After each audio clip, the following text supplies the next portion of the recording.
कथा एक कसाई का उद्धार किस प्रकार हुआ, सत्य घटना पर आधारित। सदना एक कसाई का नौकर था। प्रतिदिन 2 से 10 बकरे बकरी गाय भैंसें काटता था। उसी से निर्वाह चल रहा था। एक दिन परमेश्वर एक मुसलमान फकीर जिंदा बाबा के रूप में सदन कसाई को मिले। उसको भक्ति ज्ञान समझाया, जीव हिंसा से होने वाले पाप से परिचित कराया। सर्व ज्ञान समझकर सदन कसाई ने दीक्षा लेने की प्रबल इच्छा व्यक्त की। परमेश्वर जिंदा ने कहा कि पहले यह कसाई का कार्य त्याग, तब दीक्षा दूंगा। सदना के सामने निर्वाह की समस्या थी, वह जिंदा बाबा को बताई। जिंदा वेशधारी प्रभु ने कहा कि भाई सदना, कसाई तो कुल 100 हैं। आपके शहर में अन्य हजारों व्यक्ति भी निर्वाह कर रहे हैं। आप भी कोई अन्य कार्य कर लो। सदना इस कार्य के लिए तैयार नहीं हुआ, अपनी निर्वाह की समस्या आगे रखी। जिंदा ने कहा कि आप हिंसा कम कर दो। सदना ने कहा कि मैं मालिक की आज्ञा की अवहेलना नहीं कर सकता। वह जितने पशु काटने को कहेगा मुझे काटने पड़ेंगे। जिंदा बाबा ने कहा कि आप निर्धारित कर लो कि इतने पशुओं से अधिक नहीं काटूंगा, चाहे नौकरी त्यागनी पड़े तो मैं आपको दीक्षा दे दूंगा। सदना कसाई की दीक्षा लेने की इच्छा प्रबल थी। नौकरी छूटने का भय भी कम नहीं था, इसलिए इस बात पर सहमत हो गया और हिसाब लगाया कि प्रतिदिन छोटे बड़े 10 या 12 पशु ही कटते हैं। यदि कोई ईद बकरीद त्योहार आता है या किसी के विवाह में मांस की पार्टी होती है तो मैं रहता हूँ, वहां आ जाना। कुछ समय सब ठीक ठाक चलता रहा। एक दिन नगर में कई विवाह थे, साथ में नवाब के लड़के का विवाह था। उस दिन पूरे 100 बकरे काटे। सदना ने अल्लाह का धन्यवाद किया। अपना वचन खंड होने से बाल बाल बचा। सब औजार धोकर साफ करके रख दिए। कुछ रात्रि बीतने के पश्चात मालिक कसाई के पास एक अन्य कसाई आया। उसके शहर में 50 बकरों की आवश्यकता थी। उसके लिए वह सदना के मालिक के पास आया तथा बाल बाल बचा। सब औजार धोकर साफ करके रख दिए। कुछ रात्रि बीतने के पश्चात मालिक कसाई के पास एक अन्य कसाई आया। उसके शहर में 50 बकरों की आवश्यकता थी। उसके लिए वह सदना के मालिक के पास आया तथा 50 बकरे लेने की बात कही। सौदा तय हो गया। रात्रि में सदना के मालिक के घर ही रुका। उसके खाने के लिए मालिक ने सदना को बुलाया तथा एक बकरा काटकर एक व्यक्ति की सब्जी के लिए मांस रसोई में भेजने के लिए कहा। सदना को पसीना आ गया। अपना वचन खंड होने का भय सताने लगा। उसी समय एक विचार आया कि क्यों न अपना वचन खंड होने का भय सताने लगा। उसी समय एक विचार आया कि क्यों न बकरे के अंडकोश काटकर रसोई में भेज दूं। मेरा वचन भी रह जाएगा और मालिक भी खुश रहेगा। एक बकरा लाकर सदना ने उसके अंडकोश काटने के लिए छुरा उठाया। उसी समय परमात्मा ने बकरे को मनुष्य बुद्धि प्रदान कर दी तथा तत्वज्ञान की रोशनी कर दी। बकरे ने कहा कि हे सदन भाई, आप मेरी गर्दन काटो, अंडकोश मत काटो। आप यह नया वैर शुरू ना करो। हे सदना, मैंने कसाई रूप में तेरे कई सिर काटे हैं। जब तुम बकरे की योनि में थे आपने भी मेरे बहुत सिर काटे हैं। सदना, मैंने कसाई रूप में तेरे कई सिर काटे हैं। जब तुम बकरे की योनि में थे आपने भी मेरे बहुत सिर काटे हैं। जब मैं बकरा और तुम कसाई थे, यदि आप मेरे अंडकोश काटोगे तो मैं सारी रात्रि तड़फ तड़फ कर रो रो कर मरूंगा।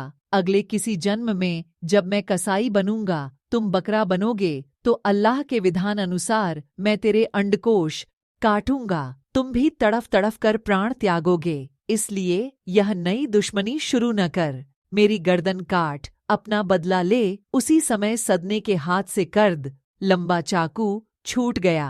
कांपने लगा, अचेत होकर गिर गया। मालिक ने रसोइये को आवाज लगाई कि खाना लाओ। रसोइये ने बताया कि सदना ने मांस नहीं पहुंचाया तो मालिक कुछ नौकरों के साथ आया। सदना जमीन पर बैठा था। वह सचेत हो चुका था। बकरा खड़ा था, वहीं पर चाकू पड़ा था। मालिक ने कहा, नमक हराम, इतनी देर कर दी मांस भेजने में, जल्दी कर। सदना ने हाथ जोड़कर कहा, मालिक, बहुत बकरे काट दिए हैं, 100 बकरे काटे हैं, अब और नहीं कटते। मैं और नहीं काटूंगा, कल काट दूंगा। मालिक जो कसाई ठहरा, क्रोध में भरकर साथ में आए नौकरों से कहा कि इसी छुरे से इसके दोनों हाथ काट दो। चाहे सदना हाथ जोड़े गिड़गिड़ाता रहे, ये नमक हराम मेरे लाभ में खुश नहीं। इस सौदागर ने दुगने मूल्य में बकरों का सौदा किया, भोजन देरी के कारण नाराज होकर चला गया तो मेरी कितनी हानि हो जाएगी। यह आज आज्ञा का पालन नहीं कर रहा है, पक्का हरामखोर है। इतना सुनकर नौकरों ने सदना के दोनों हाथ काट दिए, नौकरी से निकाल दिया। वैद्य के पास जाकर इलाज कराया। जख्म भरने के पश्चात सदना भक्त जगन्नाथपुरी की ओर चला। चलते चलते रात्रि में एक गांव में एक नंबरदार के घर रुका। नंबरदारनी ने सदना को अपने हाथों भोजन कराया। सदना ने उस देवी की भूरी भूरी प्रशंसा की। नंबरदारनी की चाल चलन चरित्र अच्छा नहीं था। वह सदना के यौवन पर दृष्टि लगाए हुए थी। सदना सुंदर जवान था, आयु 30 वर्ष के आसपास थी। रात्रि में नंबरदारनी सदना के बिस्तर पर आ गई और अपने साथ संभोग करने को कहा। सदना बिस्तर छोड़कर खड़ा हो गया और कहा, बहन, आप नंबरदार की इज्जत हो, आप उसकी धरोहर हो। मैं पहले ही दुखी हूँ, आप मुझे क्षमा करो, मैं अभी चला जाता हूँ। आप नंबरदार जी के साथ धोखा कर रही हो, आपको अल्लाह के दरबार में जवाब देना पड़ेगा। डरो उस परवरदिगार से। सदना का यह उत्तर सुनकर नंबरदारनी ने विचार किया कि यह मेरे पति को बताएगा, इससे पहले मैं ही बता देती हूँ। रात्रि के 2 बजे थे।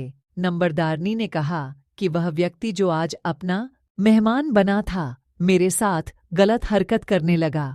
यह कहकर बुरी तरह रोने लगी, पृथ्वी पर गिरकर सिर पटकने लगी। नंबरदार ने तुरंत अपने आदमियों को सदना को पकड़कर लाने को कहा। सदना को पकड़कर पंचायत घर चैपाल में बांधकर बैठा दिया। नवाब के पास शिकायत की गई। नवाब ने सदना को बुलाकर पूछा कि तेरे को अतिथि बनाकर रखा, भोजन दिया, अरे दुष्ट, तूने यह क्या किया? सदना ने अपनी हकीकत बताई, परंतु नवाब तथा पंचायत को झूठी कहानी लगी। नवाब ने सदना भक्त को मीनार में चिनवाने का आदेश दिया।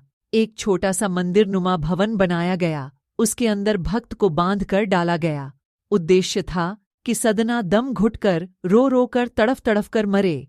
नंबरदारनी ने आरोप लगाया था कि इसने मेरी छाती पर हाथ डाला, दोनों स्तनों को टुंडे हाथों से छुआ।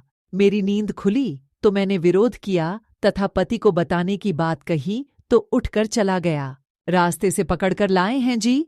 ज्यों ही कारीगर मीनार का द्वार बंद करके हटे, उसी समय मीनार के पत्थर ईंटें आकाश में उड़ गई, जैसे बम विस्फोट हुआ हो। कुछ वहीं आसपास गिर गई, कुछ नवाब के आंगन में गिरी, कुछ नंबरदार के घर की छत पर तथा आंगन में गिरी। नंबरदारनी के दोनों स्तन कटकर गिर गए। वो दर्द के मारे चिल्लाने लगी, अपनी गलती को बताने लगी। पूरे शहर के व्यक्ति नवाब तथा उसका परिवार मीनार के पास आया। भक्त सदना आराम से बैठा था, उसके दोनों हाथ स्वस्थ हो गए, कटे हुए थे, पूर्ण हो गए। सब नगर निवासियों ने तथा नंबरदारनी ने अपनी अपनी गलती की क्षमा याचना की। भक्त सदना वहां से चलकर जगन्नाथपुरी में पहुंचा। वहां वही सद्गुरु मिले। उनको सदना ने बकरे से प्राप्त उपदेश बताया, दीक्षा ली और कल्याण कराया।